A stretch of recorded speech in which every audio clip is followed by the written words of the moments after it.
Cain Velasquez. He's back. According to everybody, Cain Velasquez is back. One of the greatest heavyweights of all time to basically beat everybody, and he's supposedly recovered from all of his injuries, and he's healthy. How do you feel? What do you think about that? Well, if that is true, that's huge news. If he can come, they're saying the potential matchup is him versus Francis next year. Francis Ngannou next year. UFC Pheonix. That is crazy. If that fight gets made, that's a huge heavyweight clash. But I favor Cain heavily there because I know Cain's takedowns, his wrestling is on a new level. Training with those AKA guys, Daniel Cormier, the rest of the team. If he is healthy, that's the game plan to beat Francis. But Francis does have that knockout power, and he has a win recently, so that's a great fight. If Cain can really reclaim his former glory.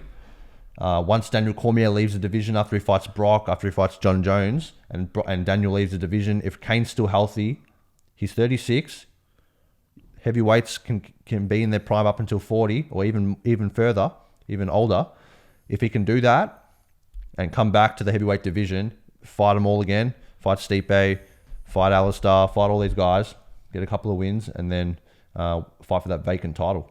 I'm just the only thing I'm scared is that he's not the same Cain, and he could really hurt himself. I feel like he will not be the same. A back injury, the injuries he had are they're not just little injuries. They're big back injuries, and that can really stunt a fighter. You can recover from knees, you can recover from this stuff nowadays, but the back surgeries, the back treatments, they're not at that level. It's very invasive. But really. there is new stuff coming out every year. Stem cells. We know. But is he doing that? We don't know if he's doing that, but you think he would be if he's got money and he is Mexican. So and that's where people do the stem cells. That's where you get the best stem cell kind of treatment in Mexico. So if he hasn't been doing it, he probably should be. But I only say what I say in terms of Cain reclaiming his former glory, if he can maintain that healthiness. If he really is how he says he is, fully recovered, healthy, then I have high hopes. But if he's not, it's going to be the same sort of story. Do you think that if he is healthy, he completely runs through Francis though? Yes. You really believe I really that? think so. Does Francis have it? Because we know these AKA guys, they stick to the game plan. You know what I'm saying? Yeah. They stick to the game plan. And they don't deviate from the game plan. And we know the game plan for Francis will be take him down.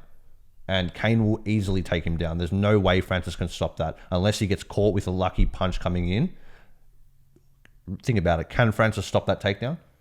I don't think he can.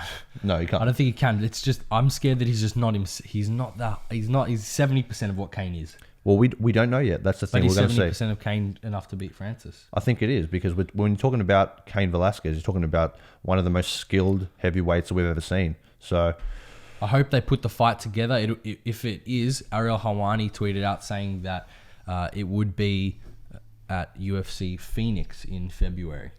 So that's not too far. That's not too far. It's 2 months. I can't wait.